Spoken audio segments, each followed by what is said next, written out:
today with a very famous professor from Oxford University, Chatty. Welcome, Dawn, and thank you very much for accepting our invitation. Let me introduce you very shortly.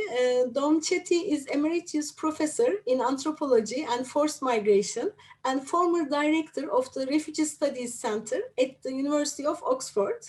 She completed her PhD in Social Anthropology at UCLA in the United States.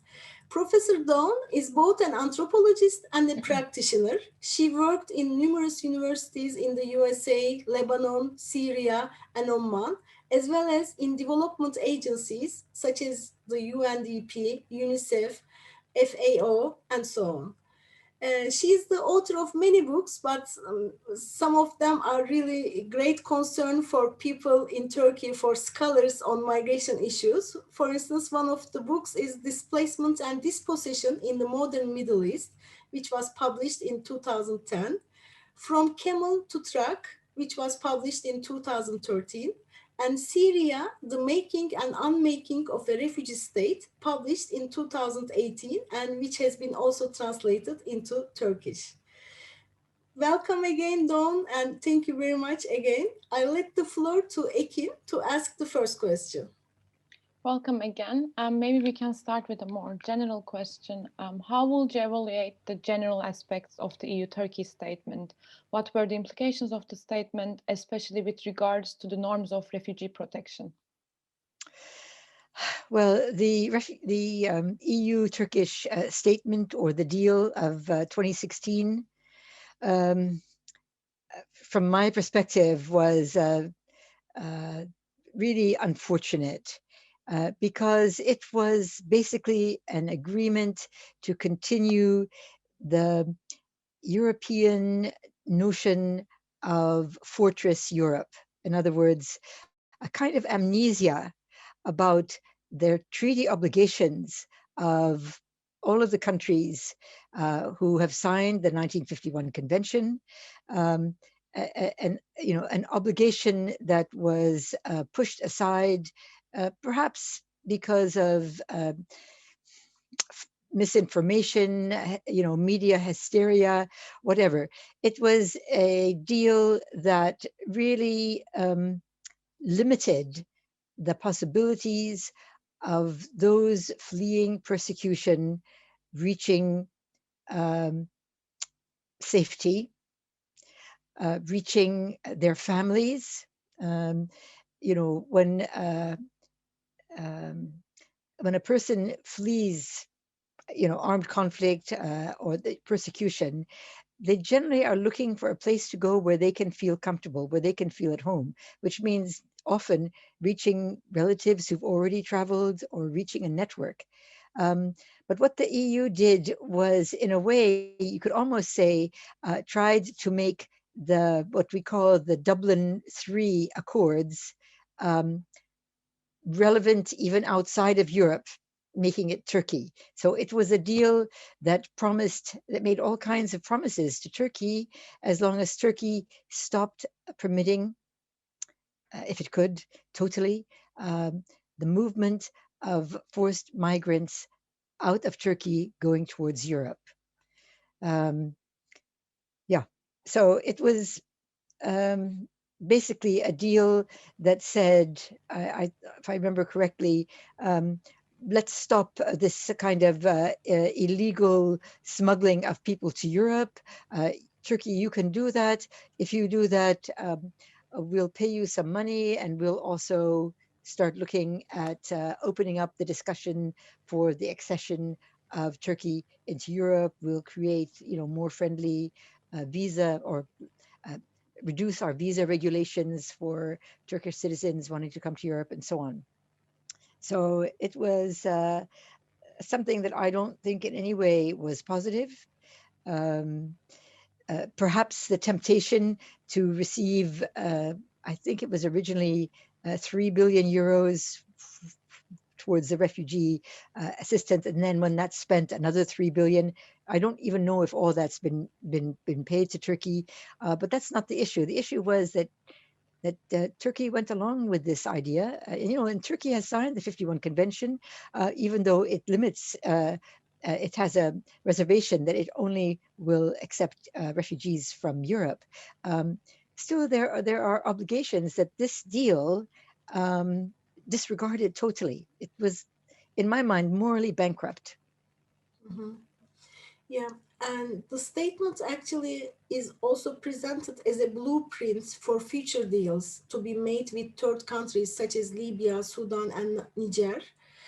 One aspect that has been widely underlined in this connection is that EU-Turkey statement creates a wider trend in EU policies of externalization of migration control and shifting responsibility. In this regard, where is the EU standing in terms of sharing the responsibilities with the countries in its periphery? Well, it's not. It's trying to shift its responsibility totally. I mean, Mhm. the EU deal. I should say, there are many people who think that the EU deal was successful because, you know, within months or maybe even before the deal was signed, the numbers of Syrians trying to reach Europe dropped tremendously. So that even within a year, it dropped by 90%. Many people think, ah, that's because of the EU deal.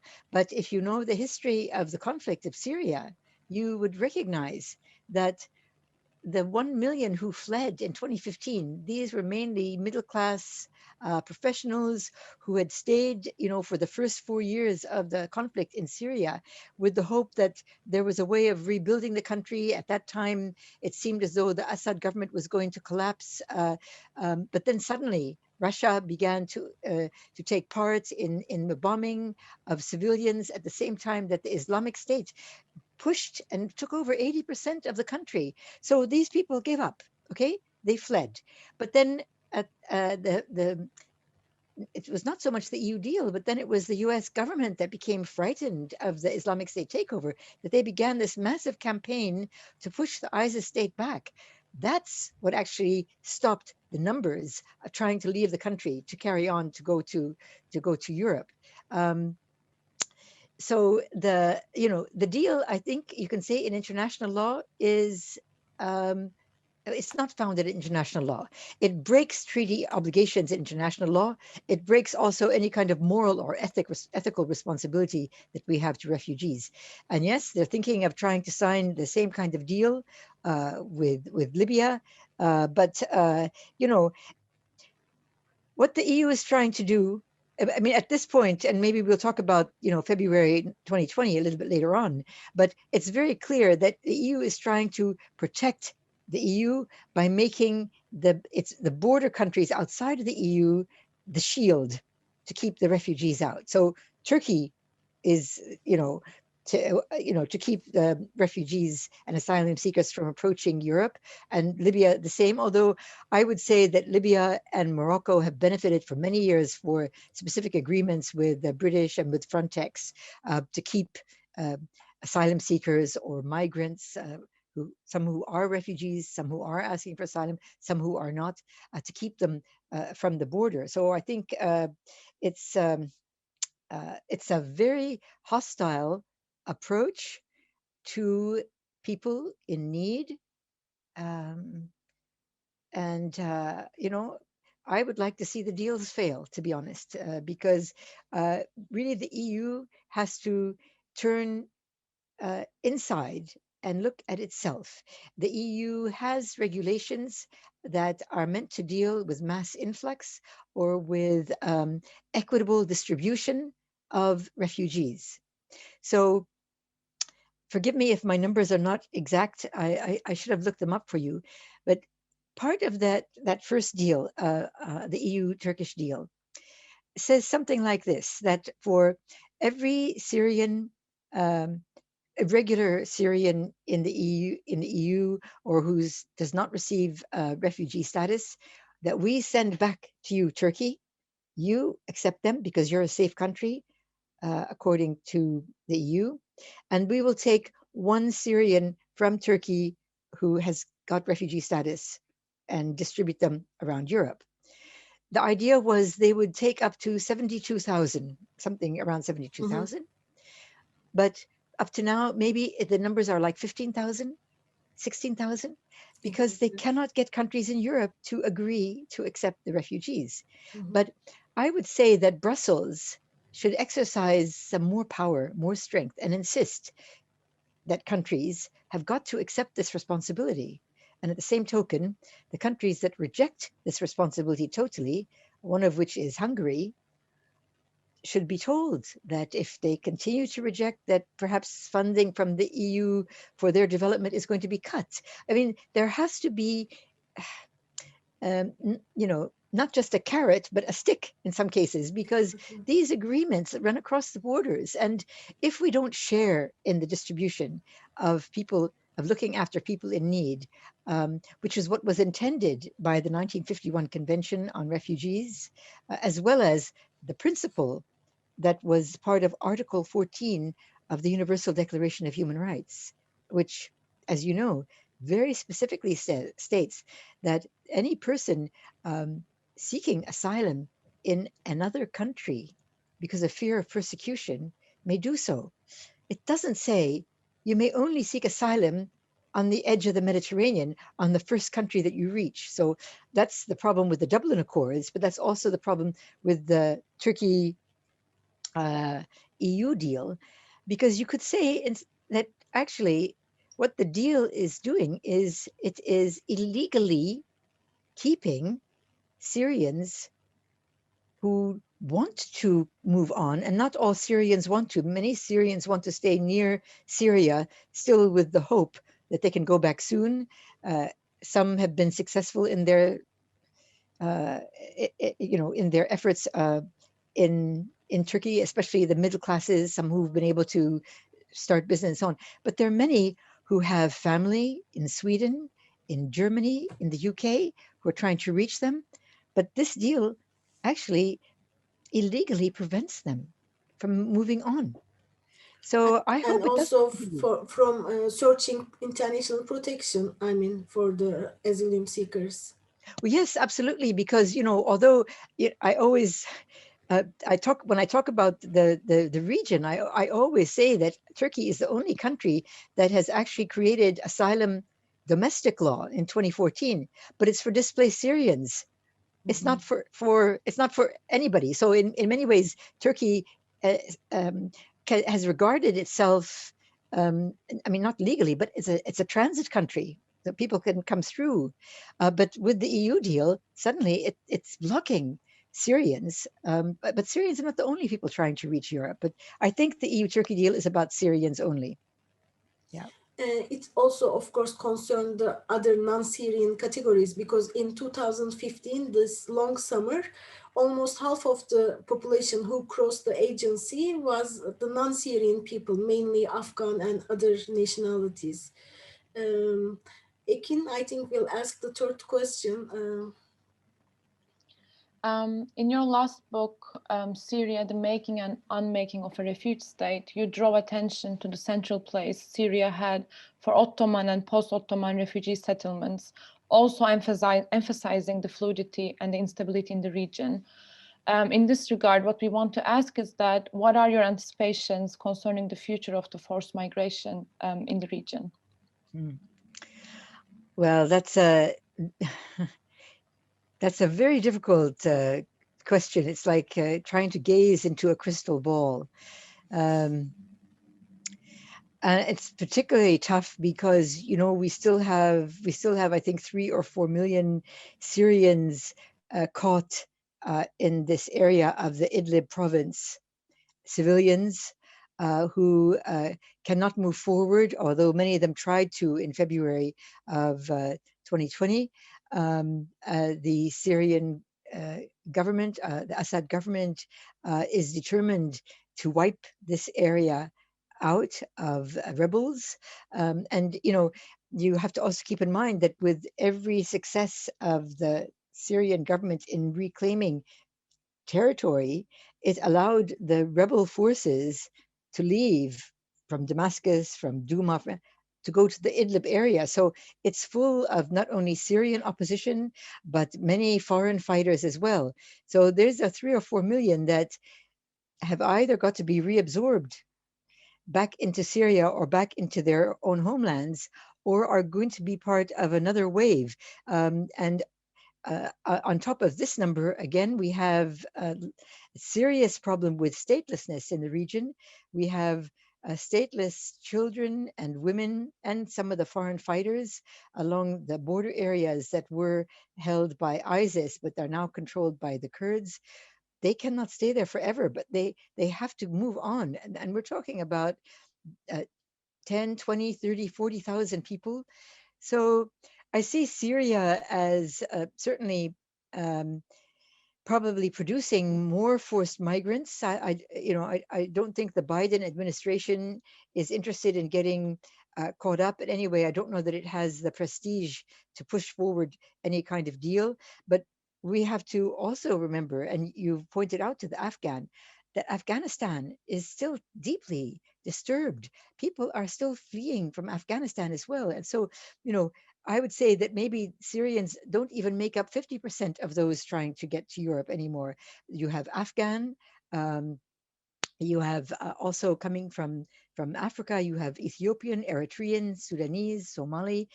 You know, it's an area of really real impermanence right now. And in North Africa, we don't know. You know, Tunisia has proven so far to be quite stable, although it's a very vulnerable kind of democracy.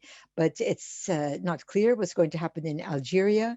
Uh, you know, also we have the Sahrawi conflict with continued displacement. Although as long as Algeria remains opposed to Morocco, I think that population is not going to go anywhere. But I think that we're going to still see further distress and disturbance along the southern and eastern Mediterranean. And I really believe the EU has to think again. You know, it's still it's trying very hard in the most recent statement that it made on asylum at the end of 2020. Uh, it's trying to loosen up the definitions of uh, responsibility, so that it's trying to say that you can still be responsible, you can still be following EU regulations if you make a deal with the countries of origin, so you can send people back.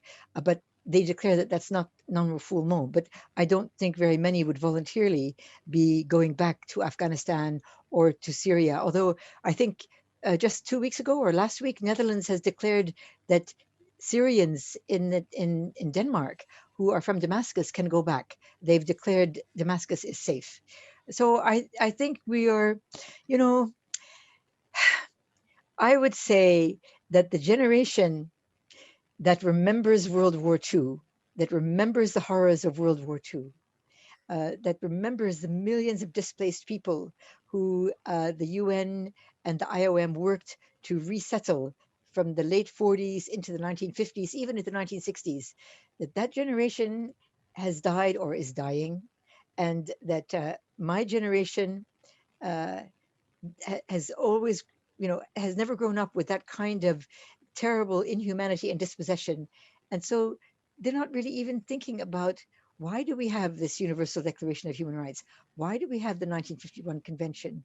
Um, it's a very shallow, I would say, amoral position. And the only way I think that we have to um, combat it is by our scholarly work, and also by really shining the spotlight on those members of civil society who are practicing what I'm going to call day-to-day humanitarianism. You know, those people who don't care if they're going to be criminalized if they stop on the road and they see some poor people and they discover that they are asylum seekers trying to get to the border, put them in their car, take them to the border. They don't care if that's criminal because they know that what they did is morally correct. There's a lot of that kind of activity that's uh, that has always been there, but I think now academics are beginning to turn around and and study it and publish about it and talk about this kind of everyday humanitarianism, which is opposed to what a lot of our populist politicians have been pushing through in the kind of agendas that have been very obvious in the last 5-6 years, which I kind of blame on that kind of deregulated social media platforms that can put anything up as information, even though it may not be true, even though it may be a falsehood, you know. And don't let me get to talk about Brexit and how Brexit happened and Trump happened, because it's part of the same kind of um, false messaging that can really gather up speed on these kind of social platforms. But at the surface of, on the ground, some really interesting things are happening in Europe. I've seen them in Hungary, even in Turkey, which I know that uh, Turkey doesn't have many formal NGOs. I mean, they've got government accepted NGOs like IHH and others, but at the neighborhood level, I know it's been 5 years since I've been back, but I still remember, walking through Gaziantep after there had been demonstrations in parts of Gaziantep. Um, and finding that at the local level, that the community had found a Syrian family with a baby. They got a shopkeeper to give them the front shop. They boarded up the windows. They brought a television, so they brought some sofas. They also showed the woman how to go to the local mosque to get food, to get diapers. This is not an NGO. This is civil society working. I saw that in Turkey. I've seen that in Greece. I've seen that in Hungary, along the Balkan corridor, and all through Europe. And even here in this country, it's harder because we're an island. People don't get here as easily. But those who get here, um, uh, the local citizens, I think we call it Citizens UK, is very active in confronting the government and trying to get the government to change, or if not even to change. Sometimes the parliament passes legislation and then it's not acted on. So what I'm thinking about is something that's called the Dubs Amendment. And Lord Dubs is a British lord. He came to England as a 6-year-old little Jewish boy on what was called the Kinder Transport. And he did very well. He's now a member of parliament. And he pushed through an amendment which said unaccompanied Syrian minors stuck in Calais in the jungle who have relatives in the UK must be immediately reunited with their relatives. It's part of family reunification understandings in international law, etc. The amendment was passed, but the Home Office did nothing. The Home Office did nothing. It took local media stars and volunteer students and academics to go to Calais, to go to the jungle, to do broadcasts, to force the Home Office to send lawyers over to take their case history and to start bringing them over. And I think that they were meant to bring over something like 1,200, but at this point they've only brought over 200 or 300. So this, even though the law was there, the government can still put on its brakes, and it takes local level civil society has to confront that, because what the governments are doing is illegal in international law. The governments of Europe, this externalization, this securitization, they're trying to turn Syrians into terrorists who are fleeing terror, is laughable. But governments are successful in doing that. Yeah, like the examples you mentioned make me think about the famous French farmer Cedric Heroux. You heard his name maybe. He's a French peasant from the border area between Italy and France, and he has been helping the immigrants who crossed into the French territory, and he has been accused by the French state. I mean, there are many similar examples of the civic initiatives in Europe in general that are really active in supporting the migrants and the migrants' rights or refugee rights. Whereas in Turkey, you also know very well the situation, the humanitarian responses have been very strong after the Syrian crisis, and the practices also have been very active. But most of these supporting activities for migrants and refugees have been more state-centered. I mean, the state has been a very strong actor in Turkey, as in many other spheres, actually, to encourage and to direct the activities of the civil society. I mean, this has been one of the main arguments of one of my article with a colleague of mine, and we said that whether we can really call these NGOs, non-governmental organizations, whether they are really non-governmental or not. But the question that I want to ask you is more about this difference, because we can count many different examples from Belgium, France, Germany about the civic initiatives that are started by the individuals, by the citizens of EU states. What lies at the root of this difference in the humanitarian responses between Turkey and the European examples? That's a difficult question. My initial response is twofold. One is historical, and one is political. And the historical is, again, I'm thinking about the experience of World War II. I'm not sure about the age of this farmer, but I'm sure that he remembers the stories and the memories. I'm also thinking, for example, about the article by Nafisa Najib in Norway. Fascinating article, which showed how Norway prevented people from crossing over from Russia in cars or walking across the border. But somebody recognized that it was allowed to cross by bicycle. And so the news spread to Syrian refugees, and they all came to this border point on bicycle. They crossed over on bicycle, and they couldn't be stopped by the border guards because of that blank in the law.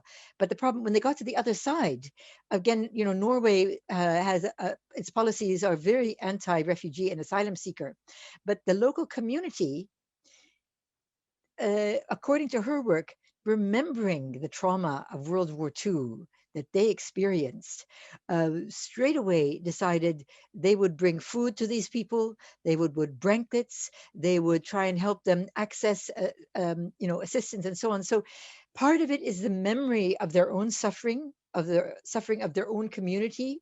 But again, it's the kind of state that you have. I mean, Turkey is a republic, it's a democracy, but it's an authoritarian democracy. The state has very tight control over activities. I've seen, universities get into big trouble. So academic freedom is very tightly managed. And I think that this therefore also plays out. I mean, another aspect, and I don't know the situation in Turkey, but I know in work that I used to do before I came to Oxford, I was in Oman for 15 years, trying to work with the herding community in the interior. We were able to get large grants to help them become self-sufficient, to create, items for tourism, etc. But we couldn't access the grant until we could register them as an NGO. And the Omani government refused. It totally refused to register any NGOs at that time. Eventually, they allowed 2 sports associations to become NGOs and 2 associations for disabled children. So, 4 NGOs official. That's all. Otherwise, everything has to be very quietly done, in the community, in the neighborhood. So I think the kind of government you have, and also the kind of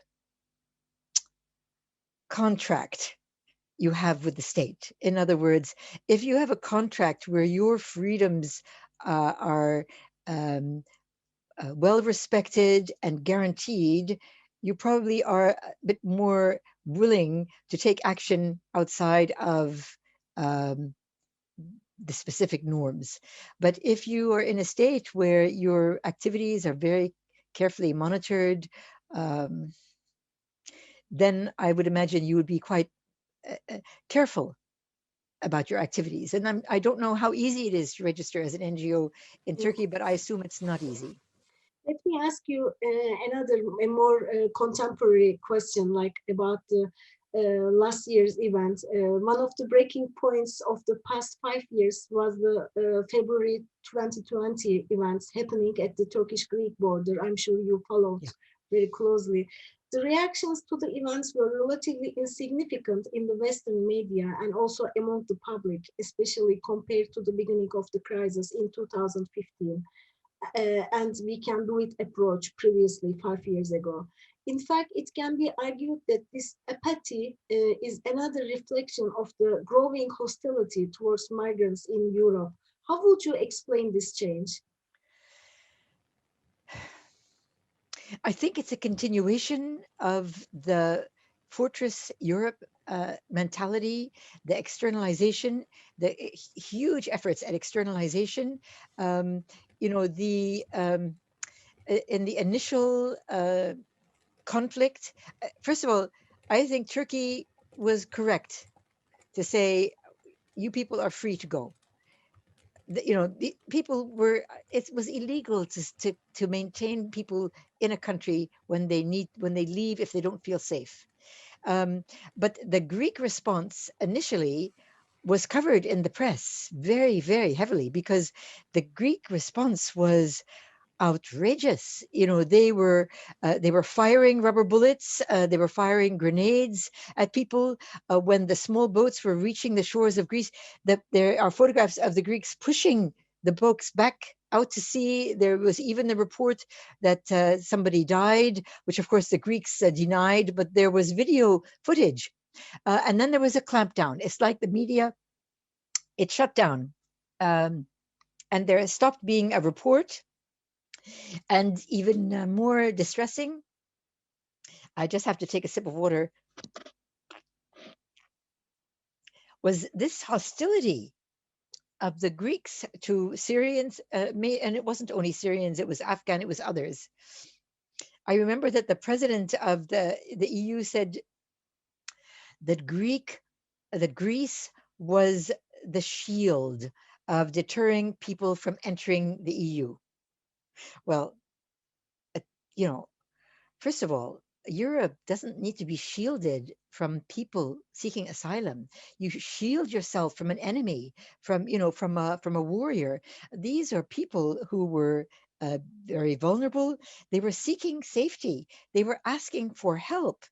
They were entitled to this help under international law. So even the EU president, it was like the use of the terms of a mass invasion of people, a swarm of people, and now Greece would be a shield, as Libya is going to be a shield.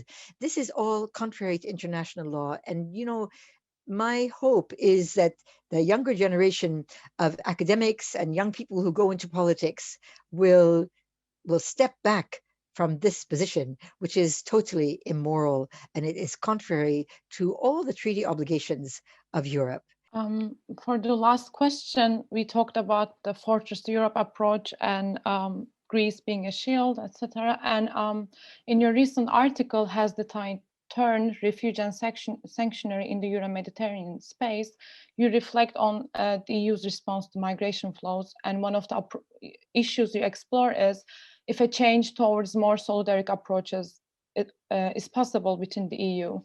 And what we want to ask is that, do you think this is actually likely? And if this happens, what will the repercussions of this will be for the EU-Turkey statement?